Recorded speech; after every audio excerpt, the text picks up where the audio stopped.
4 मे रोजी तामिळनाडूच्या विधानसभा निवडणुकीचा निकाल लागला। तेव्हापासून आतापर्यंत राज्यात जो काही राजकीय ड्रामा सुरू आहे त्यावरती पडदा पडायचं नाव घेत नाहीये। दलपती विजय हा तामिळनाडूचा पुढचा मुख्यमंत्री होणार हे निश्चित असलं तरी त्याला साथ देणाऱ्या मित्रपक्षांची भूमिका ही बदलताना दिसतेय। त्यामुळे विजयच्या मुख्यमंत्री पदाची शपथ अजूनही वेटिंगवर आहे। खरं तर विजयच्या टीव्हीके पक्षाला तामिळनाडूमध्ये सगळ्यात जास्त 108 जागा मिळाल्या होत्या, पण राज्यामध्ये बहुमताचा आकडा 118 आहे। म्हणजे विजयला आणखी 10 आमदारांच्या पाठिंब्याची गरज होती।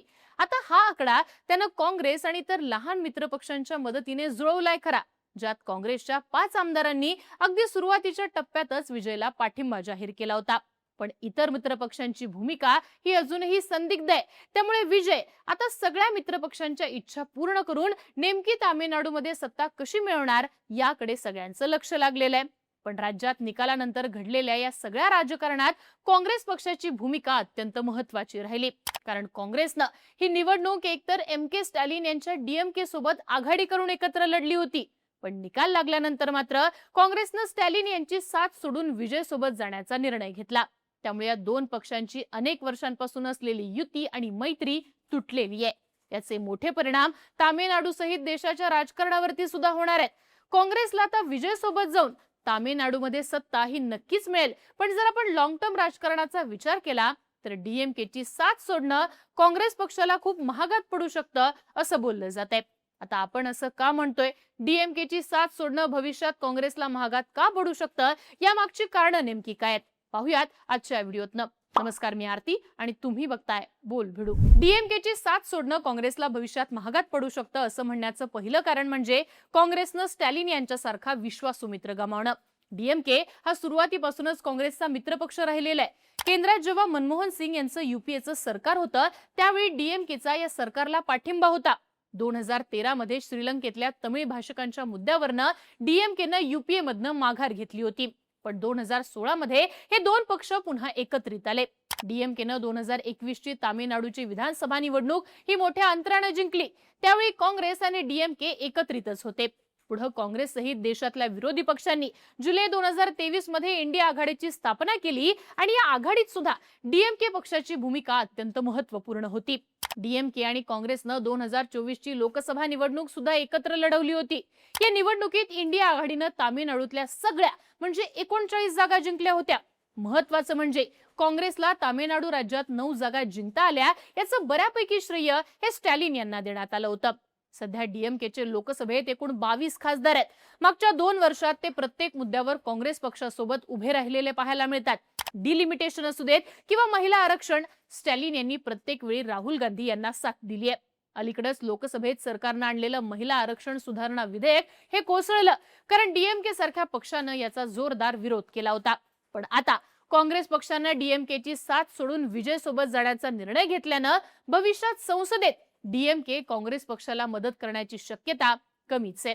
याची चिन्ह आतापासूनच दिसायला लागली आहेत। शुक्रवारी डीएमकेच्या खासदार कनिमोझी यांनी लोकसभा अध्यक्ष ओम बिर्ला यांना पत्र लिहित आसन व्यवस्थेत बदल करण्याची मागणी केली, कारण आता डीएमकेच्या खासदारांना लोकसभेत काँग्रेसच्या खासदारांसोबत बसायचं नाहीये। याचाच अर्थ इथनं पुढे डीएमके काँग्रेस पक्षाची साथ देणार नाही हे स्पष्ट होतंय।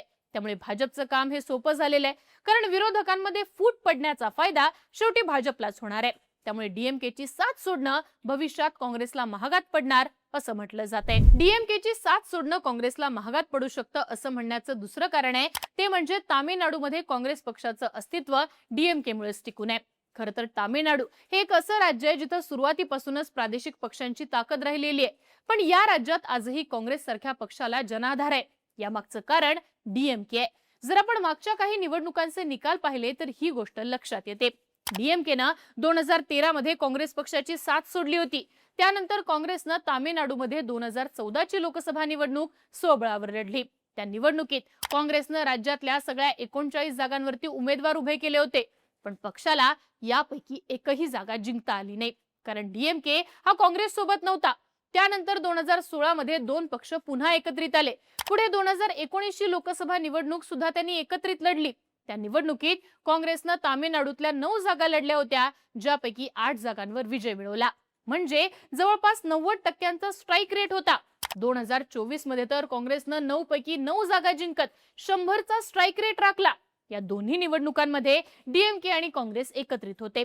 आता जर काँग्रेसनं डीएमकेची साथ सोडलीये, राज्यात डीएमकेचं फारसं नुकसान होताना त्यामुळे दिसणार नाही, पण काँग्रेसलाच तामिळनाडूत याचा नक्कीच फटका बसू शकतो असं म्हटलं जातंय. त्यातच काँग्रेसनं राजकारणात अगदीच नवख्या असलेल्या टीव्हीके सारख्या पक्षाला साथ देण्याचा निर्णय घेतलाय. काँग्रेसनं अशाच प्रकारचा निर्णय 2013 मध्ये दिल्लीत घेतला होता, जो नंतर त्यांना प्रचंड महागात पडला. 13च्या निवडणुकीतनं केजरीवाल यांच्या आम आदमी पक्षानं राजकारणात एंट्री केली होती. आपला त्या निवडणुकीत सर्वाधिक जागा मिळाल्या होत्या, पण बहुमत मिळालं नव्हतं. शेवटी विरोधात लढलेल्या काँग्रेसनं सत्तेसाठी आपला पाठिंबा देण्याचा निर्णय घेतला आणि केजरीवाल यांनी दिल्लीमध्ये सरकार स्थापन केलं. पण अंतर्गत मतभेदांमुळे हे सरकार फक्त 49 दिवस टिकलं. त्यानंतर केजरीवाल यांनी राजीनामा दिला आणि दिल्लीत पुन्हा निवडणूक झाली. त्यावेळी मात्र आम आदमी पार्टीनं 70 पैकी तब्बल 67 जागा जिंकत घवघवीत असं यश मिळवलं. या निवडणुकीनंतर काँग्रेस पक्ष दिल्लीच्या राजकारणातनं हद्दपार झाला.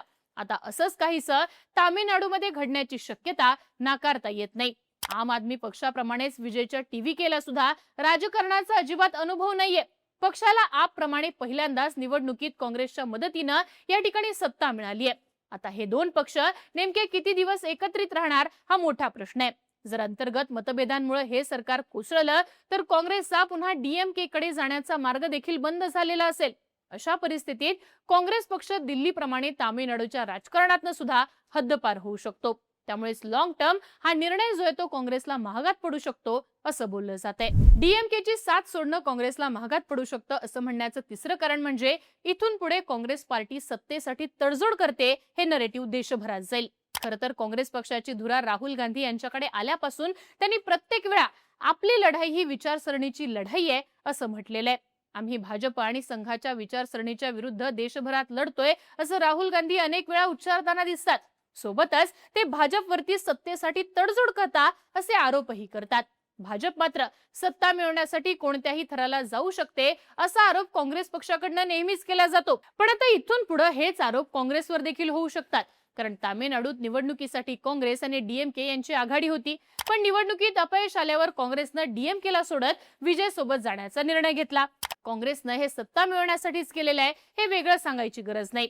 म्हणजेच काय तर काँग्रेसनं सुद्धा सत्ता मिळवण्यासाठी तडजोड केलेली आहे आणि याचाच परिणाम देशभरात काँग्रेसच्या इमेजवरती होऊ शकतो असं म्हटलं जातंय. आता इथून पुढे राज्यातले काँग्रेसचे मित्रपक्ष सुद्धा काँग्रेस सोबत आघाडी करताना विचार करण्याची शक्यता या सगळ्या घडामोडींनंतर वर्तवली जाते. पुढच्याच वर्षी उत्तर प्रदेशमध्ये विधानसभेच्या निवडणुका आहेत. राज्यामध्ये काँग्रेस आणि अखिलेश यादव यांची समाजवादी पार्टी एकत्रित आहे. या आघाडीनं 2024च्या लोकसभा निवडणुकीत उत्तर प्रदेशमध्ये चांगलं असं यश मिळवलं होतं. त्यामुळे 2027ची विधानसभा निवडणूक सुद्धा हे दोन्ही पक्ष एकत्रित लढतील अशी अपेक्षा व्यक्त केली जाते. पण आता काँग्रेसनं स्टॅलिन यांच्यासोबत जे केलंय ते पाहता अखिलेश यादव सुद्धा काँग्रेस सोबत जाण्याआधी विचार करतील हे निश्चित आहे. जर अखिलेश यादव यांनी काँग्रेस सोबत निवडणूक लढवायला नकार दिला तर याचा मोठा फटका काँग्रेस पक्षाला यूपी मध्ये बसू शकतो. उत्तर प्रदेशात आधीच काँग्रेसचं अस्तित्व पणाला लागलेलं असताना अखिलेश यांनी साथ सोडली तर हे काँग्रेससाठी फार डॅमेजिंग ठरू शकतं. त्यामुळे डीएमकेची साथ सोडणं हे लॉंग टर्म काँग्रेसला महागात पडू शकतं असं बोललं जातंय.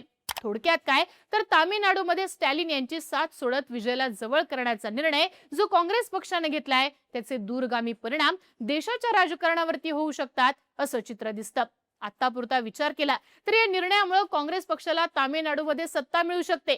पण जर लॉंग टर्म राजकारणाचा विचार केला तर काँग्रेसला याचं नुकसान हे भविष्यात होताना दिसू शकतं.